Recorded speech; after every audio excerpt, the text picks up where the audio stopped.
The top 5 negotiation skills every real estate agent must master, especially in Dubai. If you're a real estate agent in Dubai or anywhere, there's one skill that will separate you out from the amateurs and the pros, and that's negotiation. And I'm not just talking about dropping the price until somebody bites. I'm talking about strategy, powerful content, client-winning negotiation that makes people trust you, respect you, and also refer you to other people. In this video, I'm going to break down the 5 top negotiation skills that every agent needs and how to use them in the field. So let's go. Active listening. The listening is a superpower. Most agents walk into a negotiation with a script in their hand, but the best ones walk in and are curious. Why are they curious? Because curiosity means that you have to listen rather than talking. When they're listening, they're picking up on the pain points of the buyer and the seller, understanding the urgency, and also spotting areas of flexibility or places that the negotiation can be taken in order to create a deal. For example, a seller might say, I'd like to pay 5 million dirhams, but I need to move in 3 weeks. Boom, there's your leverage, time over price. Ask open-ended questions. What's most important to you? How can we get this deal across the line? What can you compromise on? So therefore, once you know the answers, you can use those as leverage in order to get the deal done. So, know your market inside out. Why is that important? Because of the fact that if you know your market inside out and you have it, all the knowledge available to you, that means that you know the area, pound per square foot. Negotiation is not just about charm, it's about leverage. And leverage comes from knowledge. So you need to know your data better than anybody in the room, or else you're not going to come across and be taken seriously. What do I mean by this? Average price per square foot, days on the market, the recent comparables that have sold in the area, the developer history, the payment plans available if you're selling off plan, and also the service charge or return on investment if you're selling as an investment. If a buyer thinks that the price is too high, what you can then say is that 3 units have sold for this price, 1 unit has sold for this, so the pound per square, AED a square foot is this, the return on investment is that. So now when you're speaking facts and not opinions, that's powerful. Creative solutions. Beyond price, a lot of deals fall apart because one side is stuck and both of them are stuck on price. But the best agents know that negotiation is not about talking about the price, it's about talking about the actual problems that are at hand. It's not just about numbers. You know, people talk numbers and think of buying a house or doing a negotiation about numbers. Numbers, of course, are the ultimate goal in terms of reaching the deal, but the deal can have lots more parameters to it. For example, a buyer is nervous about the handover time. We offered a delayed payment plan. A seller wants to get it at 24 million firm, but you know the move-out date is not suitable. But also maybe the furniture is included. The landlord didn't want to budget in the rent, which has already been paid, but maybe they can work on a different price structure. The lesson really to learn is not to just lower the value of the property and shift the value, but to look at better terms and better ways of trying to accumulate the deal to succeed, for example, with timelines, looking at more creative ways in terms of handover, payment plans, and also if they, for example, need to renovate the property before they move in, that there's opportunity, for example, architects and builders to go price up the job so that when they complete they can hit the ground running. So there's a number of ways of trying to get the deal done without having to just focus on price. When you are negotiating and when you're in the room with people, it's really important, and also on the phone, to really understand the emotional intelligence of the conversation. Negotiation is 20%. What is said and what is done is 80%.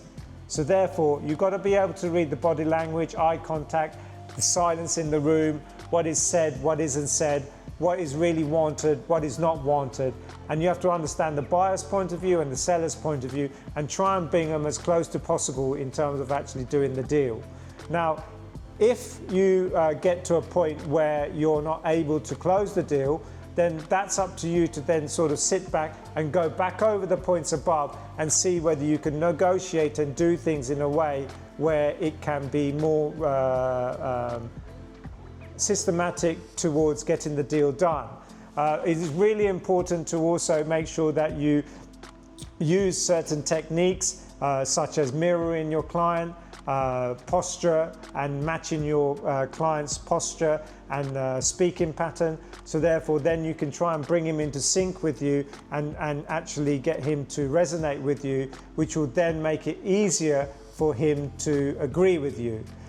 If, for example, he's talking slowly, you need to talk slowly as well. If he's talking quickly and more energetic, you need to speak more quickly and energetic as well. Lastly, and most importantly, it's super important to stay calm. Why? Because it's going to be a pressurized situation. You're trying to get your sale and your commission in order to put bread and food on the table, and ultimately you're going to want to get this sale. So you're going to be under a lot of pressure to try and get the sale done, and also you're trying to please two people and get one single result. So the most important thing is, if you're under pressure and also you're emotional, you're not going to be able to think correctly. You're not going to be able to focus correctly. You're not going to be able to guide the negotiation to a conclusion which is sort of satisfactory to you both, all three of you. So even if somebody's losing their SHIT, you've got to be calm. You've got to sort of take it in, not get emotional, not go with that flow. Go to their level in terms of understanding why they're angry, why they feel like it's being unfair, and then slowly bringing them back to the conversation in a logical way where they sort of think that you know, they have been listened to. Most of the time with negotiations, it's about talking and understanding the needs of the people in order to make sure that they are happy, that both sides are going to fulfill and do well in the outcome. What is important to understand though is that if there is a certain number that somebody wants and that they are not going to budge from it, then ultimately there is no way in hell that you're going to get somebody who wants 24 million and the other person who only has 22 million. 2 million dirhams cannot be extracted from anywhere in order for the deal to go through. But you would never, ever, ever, ever, ever think like that until you have gone through the process that I've told you above. So you've tried to look at ways of getting the deal maybe done quicker, so therefore that the person who's renting at the moment saves 2 million dirhams in his rent, so therefore can move in quicker, or he can get the refurbishment done quicker, or he can get the rent money from the rent. So there's a number of ways that the negotiation can go, but if you reach a conclusion where the deal can't be done just due to monetary things, then so be it, you need to move on. So to recap, number one, active listening. Hear what they're really saying. Number two, know your market. Cold data is the secret weapon. Offer creative solutions. Number three, think beyond price. And number four, read the room, read the telephone conversation, understand what people are saying and what they want. And number five, stay calm. Calm agents control the conversation, control the deal, and have much more chance of actually closing the deal and getting it across the line. You don't want to basically lose out a deal due to your emotions not being in check and therefore the deal falling apart where there was a deal to be done. If you master these 5 skills, I promise you that you'll close more deals, win more trust, and build a reputation as a true professional agent in Dubai or anywhere in the world. But if you want to go deeper and learn more skills and learn more scripts and have a more in-depth focus on these points that I've mentioned, then contact me, message me, we will be more than happy to help you navigate these and learn these in a more one-on-one basis. So speak to you soon, Rainmakers.